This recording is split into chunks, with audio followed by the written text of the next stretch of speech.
Una vez más, bienvenidos a este nuestro canal de formación. De esta vez vamos a hablar un poco sobre algunas alternativas fitoterápicas que podemos utilizar en el manejo de lo que es la obesidad y síndrome metabólico. Ya en video anterior habíamos visto un poco sobre el mecanismo fisiopatológico, cómo es que llegamos, y ahora vamos a reforzar un poco sobre qué productos podemos usar o qué combinaciones podemos hacer para mejorar esta condición de salud que tanto estamos sufriendo hoy. De manera especial en el marco de este mes de la prevención de la diabetes. Empecemos dimensionando el problema. ¿Cuál es el tamaño real de este problema? Especialmente las cifras que manejamos en Bolivia. Según el Atlas Mundial de la Obesidad que fue lanzado en este año 2024, hay un crecimiento anual de adultos con elevado índice de masa corporal de 2,9% entre los años 2020 a 2035. Y el crecimiento anual entre estos mismos años de los niños con un elevado índice de masa corporal es del 3,3%.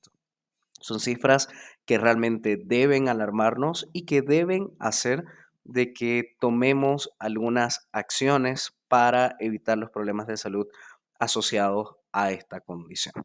Recordando siempre de que la obesidad es un problema multifactorial y que por ende debemos manejarlo de esa manera. No un solo factor, no un solo síntoma, un solo problema, sino todos en conjunto para que podamos superar esta visión reduccionista que tenemos de la obesidad, en el cual pensamos de que solamente manejando la ingesta calórica, disminuyéndola, lo solucionamos o aumentando el ejercicio físico, es decir, el gasto, también solucionamos esto. Aquí he puesto 3 puntos esenciales que no podemos descuidar y que empiezan a refutar esta visión reduccionista o a mostrarnos de que si manejamos de esta manera no vamos a tener resultados a largo plazo con nuestros pacientes. La ingesta calórica y el gasto energético no son variables independientes. Cuando uno baja y el otro también. La ingesta calórica no es un acto del todo consciente y controlable. Los neurotransmisores y neuropéptidos van a controlar esta nuestra ingesta y que el crecimiento del tejido adiposo no es un evento pasivo. Su crecimiento tiene implicaciones metabólicas y oxidativas que vienen a ser en el fondo el verdadero problema de la obesidad o del sobrepeso. Veamos este tema de que la ingesta calórica no es un acto del todo consciente y controlable. Como ya mencionaba anteriormente, existen péptidos y neurotransmisores que empiezan a controlar nuestra conducta ante la comida, nuestras formas de alimentación. Y de manera especial quisiera que veamos rápidamente cómo el estrés puede empezar a afectar todo este sistema de neurotransmisores, haciendo de que nuestra ingesta aumente.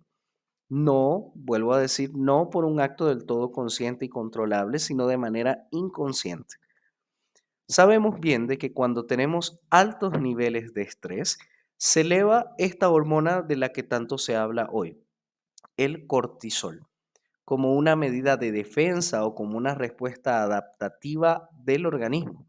El organismo entiende de que necesita más energía y su moneda energética preferida va a ser obviamente la glucosa. Por ende, este cortisol que se eleva en condiciones de estrés empieza a inducir a un proceso llamado de gluconeogénesis, es decir, a fabricar glucosa de otras fuentes. Por otro lado, hay más lipólisis, es decir, estos triglicéridos almacenados en los adipocitos empiezan a quebrarse en forma de ácidos grasos libres. Y estos ácidos grasos libres, a su vez, empiezan a salir al torrente sanguíneo con todas las complicaciones que ya sabemos. Pero por otro lado, así como hay más lipólisis, también se va a dar una mayor lipogénesis, es decir, una generación de tejido adiposo, sobre todo postpandrial, es decir, después de la alimentación, por asociación a altos niveles de insulina. Esta lipogénesis implica de que haya más triglicéridos y así empezamos a caer en un círculo que parece no acabar. Por otro lado, además de estas complicaciones metabólicas, el alto nivel de cortisol va a hacer de que las células parietales en el estómago empiecen a producir más ácido clorhídrico. Esto va a ocasionar de que el pH gástrico disminuya, ocasionando un problema de hiperclorhidria. Esta hiperclorhidria a su vez va a tener implicaciones en el intestino. ¿Por qué? Porque esta disminución del pH va a hacer de que disminuya la flora bacteriana intestinal y es en este lugar donde se produce la mayor parte del neurotransmisor serotonina, que es este neurotransmisor que nos referimos cuando hablamos de felicidad, de bienestar. Por otra parte, si disminuye la flora bacteriana intestinal, también va a disminuir la síntesis de otras sustancias en el cuerpo, como por ejemplo la vitamina K, pero en este caso nos vamos a referir a la disminución de la serotonina. Y esta disminución de la serotonina va a hacer que este sistema de tres neurotransmisores que controla nuestras emociones básicas, noradrenalina, dopamina y serotonina, se desregule. Desregulado él, empezamos a tener problemas de humor y cognición. Incluso hay un estudio interesante que se hizo con pacientes de sexo femenino en el cual se les ofrecía un cierto tipo de alimento luego de someterlas a cierta cantidad de estrés. Se les hacía memorizar un número de 2 dígitos y luego se les hacía escoger entre una ensalada de frutas o una hamburguesa. Luego de memorizar el número de 2 dígitos, es decir, una situación que no producía ningún tipo de estrés, la mayoría escogió la ensalada de frutas. Sin embargo, cuando esto cambió y se les pedía memorizar un número de 9 dígitos, lo que implica una mayor cantidad de estrés, la elección de todas ellas cambió drásticamente. Casi todas escogían la hamburguesa, el alimento con más grasa, y esto, vuelvo a decir, es una respuesta adaptativa del cuerpo. El cuerpo entiende que necesita más energía, el cuerpo entiende que necesita más glucosa, empieza a secretar cortisol. Al secretar cortisol viene toda esta cacada de reacciones que acabo de mencionar y por otro lado también empezamos a tener más ansiedad por comer. Entonces, es una respuesta adaptativa del cuerpo. ¿Pero está todo perdido? No, de ninguna manera. Ahí es donde empiezan a ver estas alternativas fitoterápicas que son una manera natural de poder gerenciar estos niveles de estrés, estos niveles de ansiedad, sin tantos efectos adversos como pueden tener muchos fármacos. El primero es el Ancilés, que es un ansiolítico natural que tiene el 5% de un fitoquímico llamado escutelarina. ¿Cómo funciona esta escutelarina? Ella se liga a los receptores de serotonina y también se liga un poco a los receptores benzodiazepínicos. Es decir, va a trabajar con dos neurotransmisores, serotonina y GABA, ocasionando que el paciente tenga esta mayor sensación de felicidad, de bienestar y por otro lado una relajación y se recomienda en el tratamiento de la compulsión alimentaria en pacientes obesos. Pacientes que presentan depresión, compulsión vespertina marcada en horas de la tarde, un deseo de carbohidratos bastante intenso y el síndrome de intestino irritable por la descompensación del sistema de la serotonina. Este Ancilés se da en dosis de 250 a 350 miligramos cada 12 horas y puede asociarse a activos como el 5-HTP, que va a ser una materia prima del neurotransmisor serotonina, o incluso a dosis bajas de fármacos como la fluoxetina, que son inhibidores selectivos de la recaptación de serotonina. Cuando hacemos estas combinaciones estratégicas, de seguro vamos a tener mejores resultados en nuestros pacientes. Por otro lado, también podemos utilizar algunos activos como la mucuna pruriens. La mucuna pruriens ha demostrado tener una gran concentración de L-Dopa. L-Dopa es un precursor del neurotransmisor dopamina. Este neurotransmisor asociado al placer, a la relajación. Esto está recomendado para pacientes con obesidad con deficiencia de dopamina. Esta deficiencia de dopamina se da sobre todo luego de que el paciente mantiene grandes cantidades de estrés. Cuando el paciente ha sostenido grandes cantidades de estrés, los niveles de dopamina caen totalmente, teniendo algunos efectos, como podemos ver en pantalla en la parte de clínica, como el deseo de fumar, café, todo aquello que produzca adicción, adinamia, apatía matinal y deseo excesivo por dulces. Claro, este activo puede combinarse también con otros componentes como la tirosina, como materia prima también de dopamina, la cafeína, que puede ser una especie de arranque rápido, sobre todo por horas de la mañana, y la ashwagandha, que va a incrementar la vida media de esta dopamina. Recordando de que la dopamina también se transforma en noradrenalina y adrenalina, y es por esta razón que la asociación de estos activos con la ashwagandha va a ayudar a que esta vida media de la dopamina aumente más y no se convierta tan rápido en noradrenalina y adrenalina, y así nos ayude con la sintomatología que acabamos de mencionar. También puede asociarse a algunos fármacos como el bupropión en dosis de 17,5 a 37,5 miligramos. Todo esto cada 12 horas. Luego tenemos una combinación estratégica, sobre todo en cuadros de ansiedad, paciente irritable, angustiado, con intolerancia y una compulsión alimentaria que, a diferencia de la serotonina que venía por horas de la tarde, no tiene un horario específico, se mantiene sostenida durante todo el día. Esta combinación estratégica es el de la teanina, que es un aminoácido libre encontrado en las hojas del té verde, indicado en cuadros de ansiedad debido a su capacidad de aumentar los niveles de dopamina y de GABA. Este aminoácido, en varios estudios se ha comparado su efecto incluso con el Zolpidem, un fármaco que se utiliza para dormir, lo cual demuestra de que mejora también la calidad del sueño a los pacientes. Y por otro lado está el Phenibut, que es una molécula análoga del GABA, es decir, una molécula similar, casi idéntica al GABA, con la particularidad de que sí puede atravesar la barrera hematoencefálica, es decir, que puede tener un mejor efecto.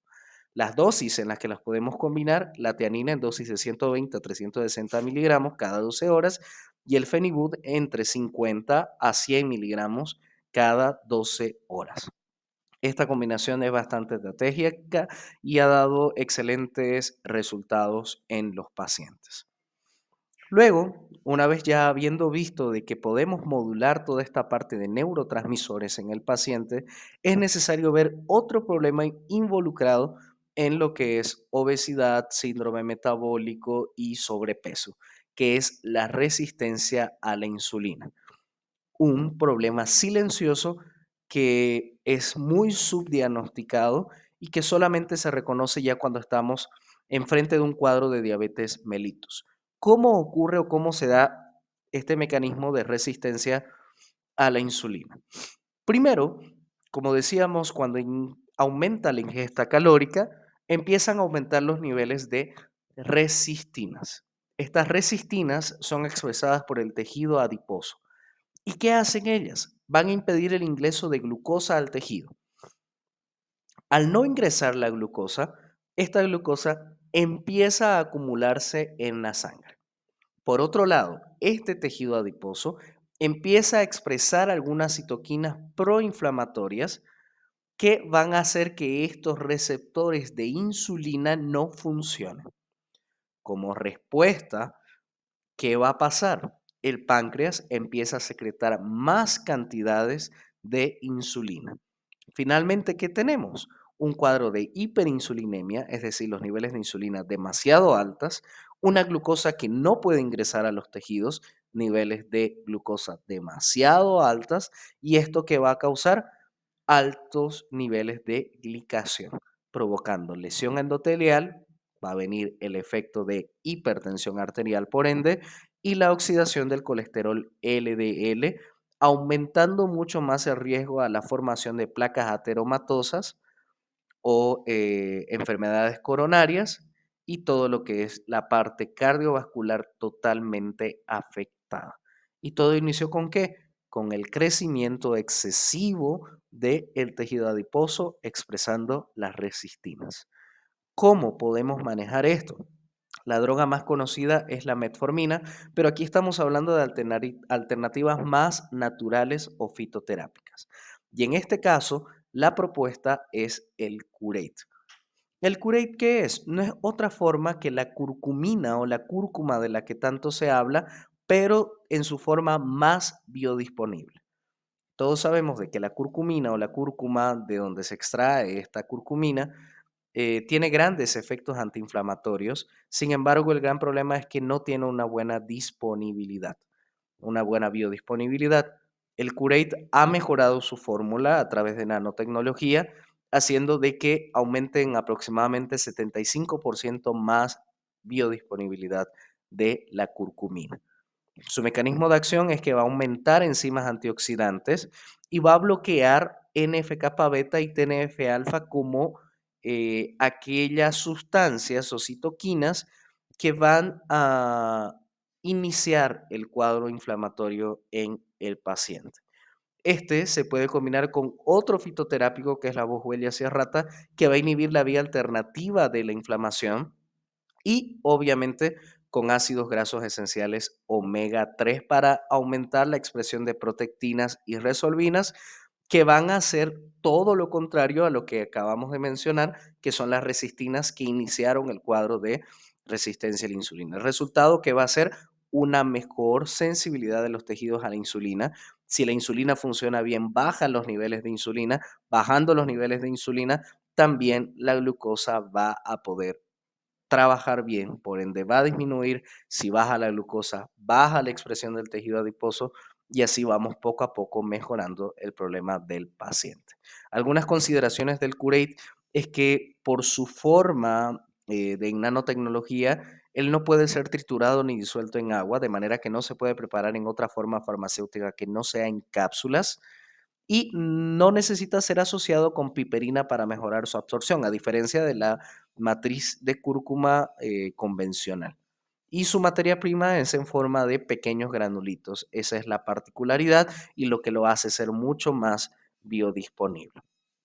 Pero el otro problema, aparte de la resistencia a la insulina, la inflamación y el estrés oxidativo, son las dislipidemias que se dan en el paciente, precisamente por esto que mencionamos del tejido adiposo.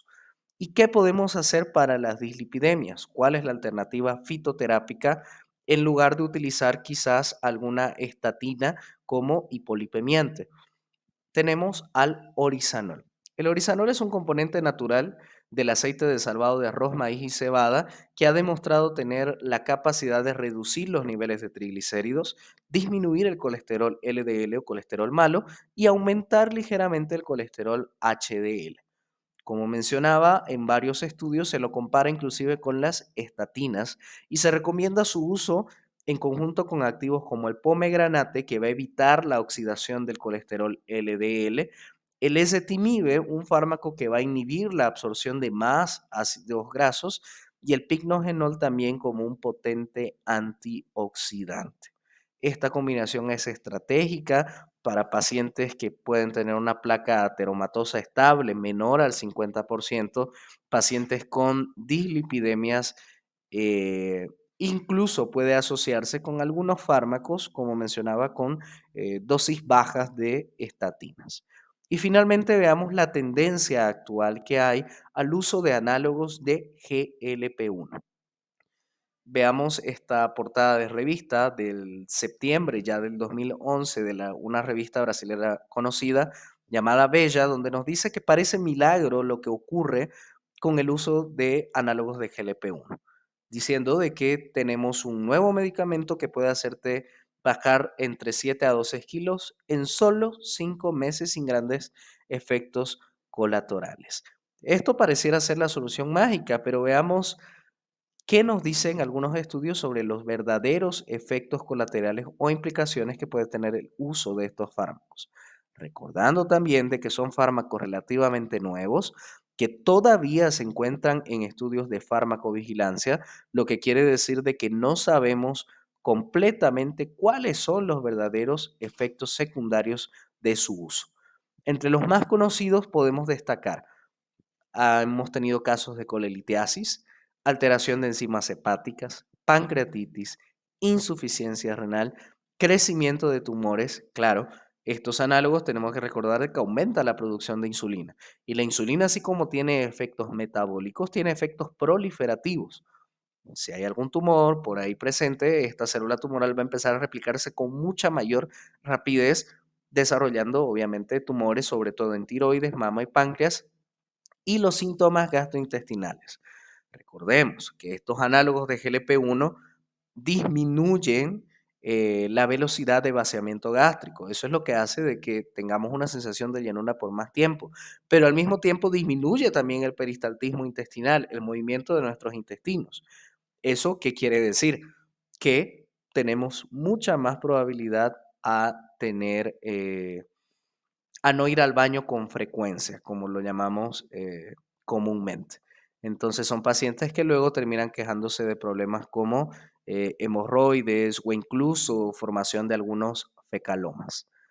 Entonces, ¿habrá alguna alternativa natural con menos efectos adversos? Por supuesto que sí, y esa alternativa que podemos ofrecer es el Akermat.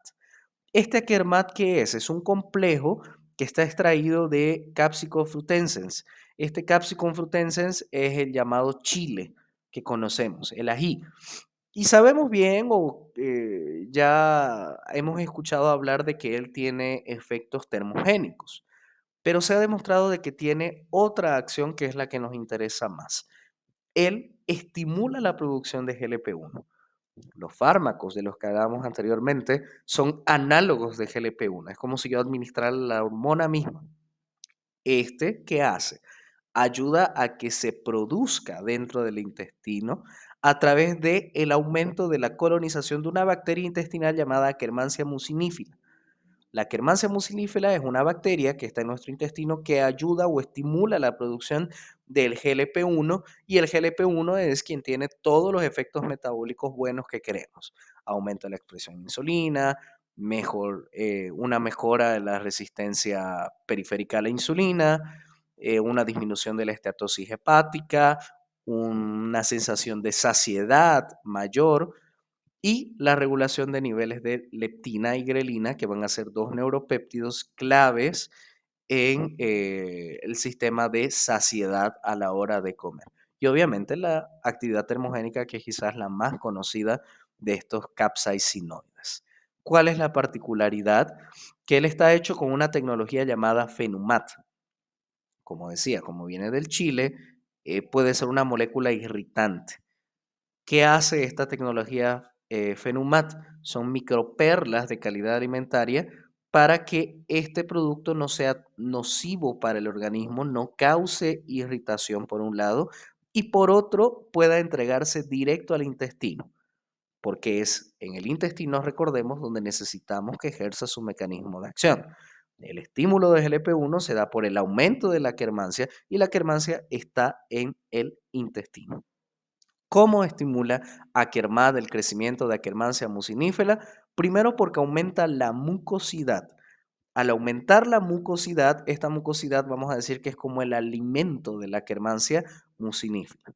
Por otro lado, él aumenta una proteína llamada REC3G, que es una proteína bacteriana intestinal que va a inhibir el crecimiento de otras bacterias patogénicas y estimular el crecimiento de bacterias buenas, entre ellas la Akkermansia mucinífera. El resultado es un aumento de la saciedad. Aumentó Akkermansia, aumentó GLP-1, aumenta la saciedad y eso promueve mayores tiempos de ayuno y todos los beneficios que esto nos deja.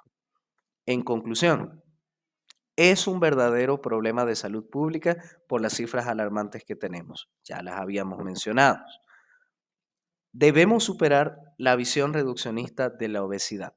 Esto es lo que está ocasionando que no tengamos resultados a largo plazo y va a ocasionar la famosa recidiva de la obesidad. Aquel paciente que empieza a subirse a una especie de sube y baja de peso todo el tiempo. No podemos olvidarnos de tratar el origen del aumento de peso. Recordar de que el problema inicia en el cerebro y debemos tratar los neurotransmisores y los neuropéptidos para ayudarle al paciente a manejar sus niveles de estrés y ansiedad. Mientras no manejemos esto, no vamos a tener resultados a largo plazo y duraderos. Pero también no podemos olvidarnos de tratar las complicaciones metabólicas y oxidativas que tiene el paciente debido a este aumento de peso. Y obviamente, la fitoterapia sí puede ofrecernos alternativas seguras, pero sobre todo eficaces para este problema. Los invitamos a seguirnos en nuestro canal si quieren más información, recordándoles de que Esencia funciona. Estamos juntos en esta lucha y la formación constante es una responsabilidad de todos. Esto será hasta una próxima entrega en nuestro canal.